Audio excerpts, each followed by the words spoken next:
In this video, I'm going to be showing you exactly how to properly price your landscaping jobs. My name is Eddie Seegers. I've personally grown and scaled my own landscaping company to $1.2 million within the first 3 years of operating at the age of 22 years old. And I'm here to show you exactly how to do that and the systems and processes that I use in order to get to that point. So, a few things that I'm going to go over here is labor burden, overhead recovery, markup, profit. I'm actually going to build out a full LMN quote here for you for a patio. And then for the select few that stick around at the end, I also have a bonus waiting for you. So most landscapers, yourself included, you probably quote one of three ways. You do hourly rate times the number of estimated hours plus the materials, and then you take that and mark that up and you say that's your estimate. However, if you do it like this, there is actually a few small tweaks that you need to make in order to accurately price. You'll either do materials and then multiply that by 2, 2.5, or 3, whatever it is, or the worst of all, you'll just eyeball it. Let's jump into why each of these are bad. So for the first one, the estimate, meaning employees, the estimate is employee wage times hours plus materials, and then you add your markup on top of that. Labor is still undercharged. You're only multiplying the employee's wage, not the true costs with taxes, insurance, workers' comp, all of that jazz. Your overhead disappears, trucks, fuel, shop rent, admin staff, marketing, all of that. It's not built into the price, so you have no way of getting that overhead back. And your profit isn't actually real. You're marking up on a bad base, and the numbers just multiply and they come out not correct. You're wondering where all your money is going at the end of your project. Jobs are priced unevenly. Labor heavy, jobs under recover, material heavy, jobs over recover, leading to lost bids or lost money. Here's a second way. Some people will do materials and then they'll multiply it by 2 or 3 and they'll get an estimate. Why it's bad is it's very arbitrary. It doesn't reflect actual job complexity, labor hours, or overhead. It may work on some small projects or simple projects that aren't very complex, but when you start getting to large installs like patios or pergolas or anything like that, you'll either massively overprice or massively underprice. And it's actually really dangerous with clients that have material price knowledge thanks to the internet and Home Depot. They'll call you out on ripping them off, right? And the worst of it all, eyeballing it. Here's why it's bad. There's no cost basis. It ignores the true labor burden, equipment time, material quantities, and the price isn't actually tied to reality. And it's wildly inconsistent, different days, estimators, different numbers. It's impossible to train or scale that. And it's systematic underbidding. Hidden site factors like access, demo, drainage, soil, they get missed and they just completely wipe away your margin. There's zero accountability. You can't explain or defend the price to clients or do any post-job costing to actually improve your pricing moving forward. So if you're doing this, just stop doing it. Whatever you're doing, just run as far away from this strategy as much as possible. Here's actually price jobs. Before we jump into that, there is a few terms that you actually need to understand if you don't already know these. All right. Now, these are going to be super basic business terms, but I think it's super important. And I think a lot of people in this industry massively overlook this. So the first of which being revenue, aka sales top line. The definition is the total money that is actually coming in before subtracting any expenses. An example would be a patio install. Let's say there's a $10,000 patio, $10,000 in revenue. Pretty simple. Next is going to be gross profit.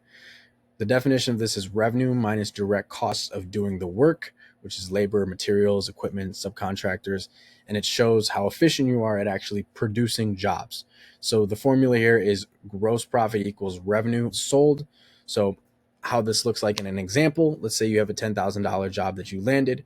It costs you $6,000 in materials, labor, equipment, all of the direct costs associated with that job, and your gross profit comes out to $4,000, 40% GP margin.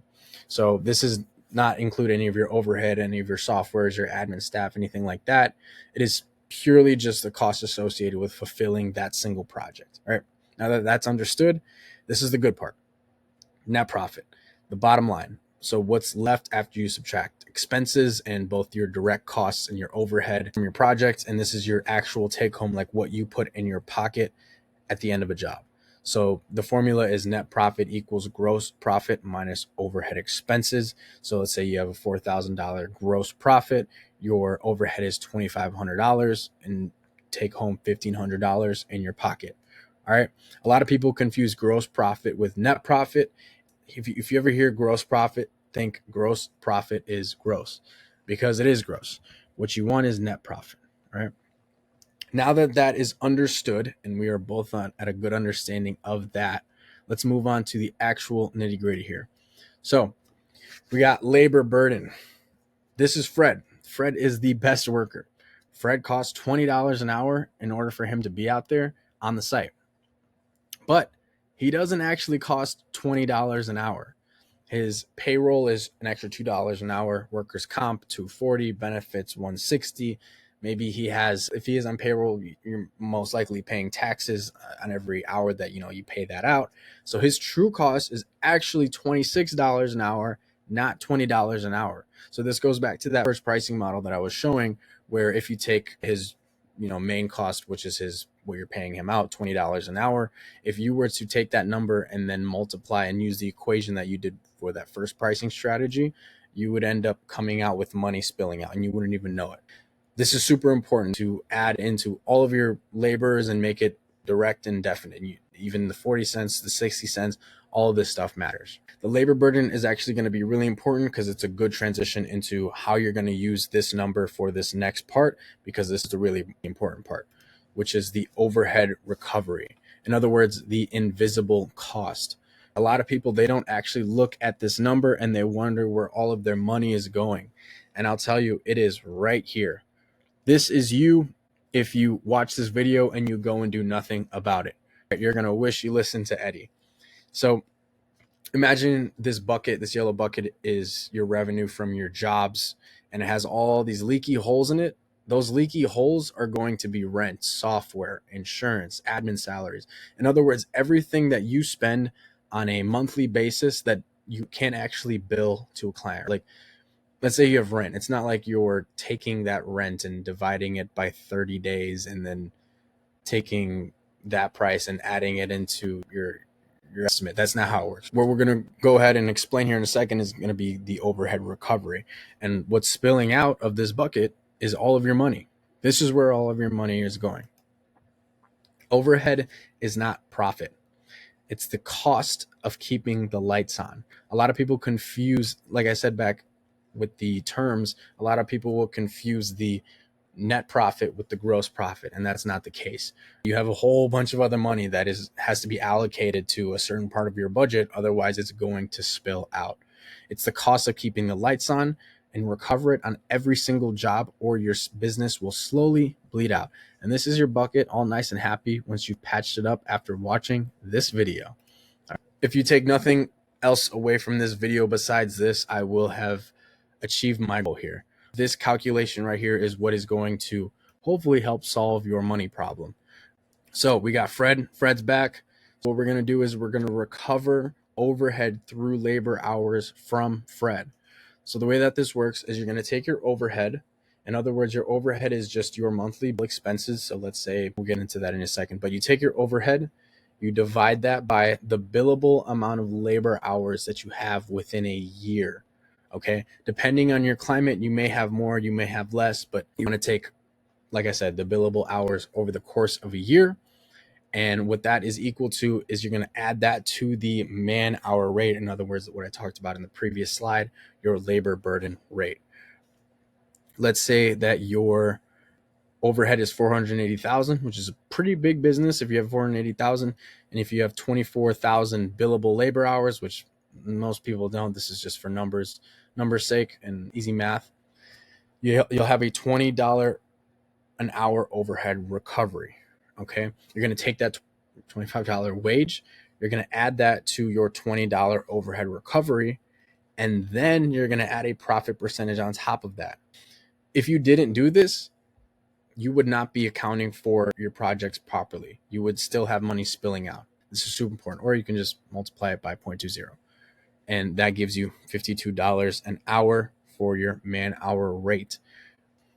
What you're going to do is you're going to take All of the strategies that I outlined, the first three that I said were bad, you're going to completely wipe them from your brain like Men in Black, like this never existed, but this exists. You're going to take this number and you're going to make sure that you calculate this from every job moving forward so that you are never losing money again. Now that we have our number, which is how much we can actually charge in order to do three things: actually cover the expense of our employee, so the direct costs, as well as the labor burden rate. So not just the direct cost of $20 an hour, 26, like I said. It's going to recover our overhead. It is actually going to take out the money that it's supposed to, and we're going to charge for it accordingly so that we're not losing money month after month. And then it's also going to give us a profit. We are in business for a reason. We're not here to do this stuff for free. We're here to make money. If you have all three of these, you're probably in a good spot. Now I'm going to go ahead and jump into the LMN quote. Items. First, you always want to start with your labor.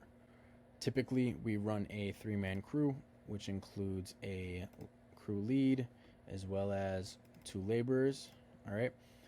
Now, my element has already been calculated, so the numbers here are already reflected. It's 2587, 2457 for the labor burden, and then what the actual after overhead recovery and then the profit, it comes out to 20%, which comes out to right around $93, $88 an hour for my man hours. Let's say that it takes them 2 days. So again, this is just for easy numbers. Put 16. No, that's not 16. And then 16. Another thing, a lot of people don't always do this. When you have a day of work for your employees, a day of work is not a day of progress on the job. I don't know why a lot of people think this, but when you have a crew go to a site, there is probably 30 to an hour of prep time at the beginning of the day. Let's say it's the beginning of a big job. Typically, you have to get all the tools together. That takes a decent amount of time, unless you have a really systemized business like your boy. And then you're also going to have a drive time. So you need to have drive time going to the property itself. That needs to be accounted for. You will also have time going back at the end of the site. If you have paid lunches, you will also have a lunch. All right. And not only that, there's also, like, you have to pad it, right? That's right around 3 or 4 hours. Typically, like, if you have a good systemized crew, you can get 3. Let's say they work 8 hours a day, and we're making 8 hours within a full day. Let's say a full day is 8 hours, right? There is time at the beginning, time in the middle, and then time at the end. There. That don't actually go towards the progress of the project. So let's say you can't quote a job at 7 hours. You quote a job at 7 hours, you'll end up coming short because you're not accounting for things like drive time. You're not accounting for things like going to lunch, right? So round up, always round up. I know it may seem like, I don't want to overprice. Trust me, it is worse if you underprice and you end up losing money. You will be so much more unhappy if you were to lose money than to not get the job in the first place. Okay? So we're going to do, let's say it's 16 hours, nice and easy. Realistically, if it's 16 hours or 2 days, then it would take a day and a half roughly in terms of production. So we got 2 design and build crews. Here's one part I haven't mentioned yet. Taxes. You always want to have taxes. You know, look at your local taxes, whatever it is, that has to be included for everything. Your suppliers, wherever you get your materials from, they are going to charge you tax. So if you don't charge tax to that client, you're going to lose out on. We're in Chicago, so 10.25 is sales tax. So if I don't charge that to my client, I'm going to lose out on 10.25% on every single product, on every single like line item that I charge, right? Make sure you have taxes in there. So we got labor down. We're going to go ahead. I already have a template for this, which is another thing that everyone should have. Just patio, paver patio, boom. There's already this here. Typically we run 3-man crews, so there's 3-man crews for you right there. I'm just going to set all of the profit to 20 because that's typically what we run. All right. So if you don't have, this is another thing a lot of people don't do. If you have a machine, you have to calculate what that, not only what that machine costs you, so you have to find out what your, and again, this is all built back into the overhead recovery. You're going to take how much you spend in maintenance on the machine over the cost of a year, add that in, bake that in. If you have truck payments, if you have machine payments, bake that in. That is still a direct cost that you have to pay, that you have to get back in labor, or one way or another. Okay? So you're going to charge for it. Let's say Dingo, we use it for a day, 8 hours. Trucks, another thing, if you have truck payments, if you have, this all has to be billed for, it'll probably be 3 hours, maybe 4 hours with delivery. Concrete saw, typically you don't have to charge for smaller tools like this. It's just, it inflates prices a little bit too much, so I'm going to just remove this. Plate compactor, don't need that. If you need to have any rentals, always include rentals on this estimate. Otherwise, you will eat that. Paver patio dump fee, we don't use this anymore, but you got your grade 8. Let's say it's at, I don't know, 4 cubic yards. Torpedo at 1 cubic yards. You got your joint sand right around, let's say we need 3 of them, and we're going to use the, be real easy, we'll just use some regular Holland stone. You know, like Holland stone. And let's say we're doing 350 square feet. Dope. Okay. Now, I don't know the math off my head. Typically, I'll use ChatGPT for this, but I don't want to make this video way too long. You will need stakes, obviously, for that. You will need some kind of plastic edging, or some kind of edge restraint, whether you use concrete or you use edging. Personally, I like edging. It's a lot cleaner. But yeah, this is a fully baked in quote, and then double check, make sure your taxes are all right.